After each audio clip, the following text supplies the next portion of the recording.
Poem is called Phones, Friends, and Fucking. I'm connected to you through this device in my hand, but I don't understand how it's become so normalized to disconnect in person. I don't think it's a shame that we use them so frequently. Technology advances naturally in our society, and I happily reap the benefits, but I don't know how to build relationships. I'm envious of my parents who had to ask people out in person or call their landlines, because at least that call meant far more than a swipe right, than a you up message, than never being able to move forward. It seems like one of the only ways to find people showing up authentically is if everyone around you is drinking, and I don't know what I think about that.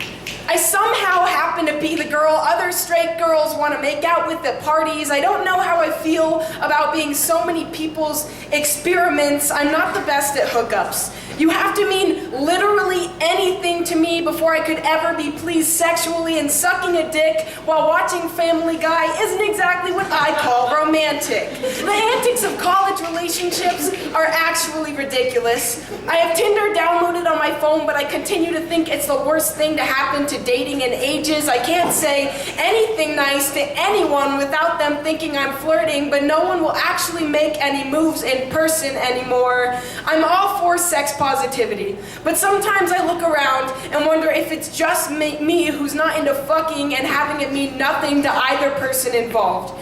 The hookup culture created by texting and sexting and Tinder and college kids connected to phones, protecting themselves from the realities of other people's real feelings baffles me, and I'm out here looking for clarity.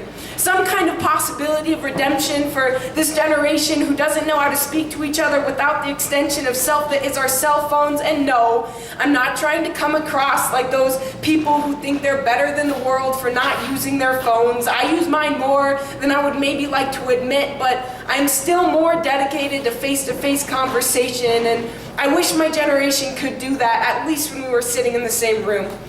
I think it's because of this that I have a tendency to fall for those who I find friendships with, but once I find that friendship, I don't want to fuck it up by making moves, so I settle for riding the wave that is college dating culture. In other words, text messages at 2 in the morning to strangers who swiped right, and trading stories of whose Tinder boy objectifies you in the most unique Tinder boy ways. But I'm trying to do better, to pave a path to make room for those true connections to keep being formulated. Until then, I guess I'll just keep writing poems, making my own discoveries of self, being told I flirt with, well, everyone, and internalizing thoughts of being an experiment for so many. I'll keep writing on this phone that I have such a love-hate relationship with, on this device that makes finding authenticity so difficult, on this inhibitor of bold, on this barrier to connection that connects me to so many.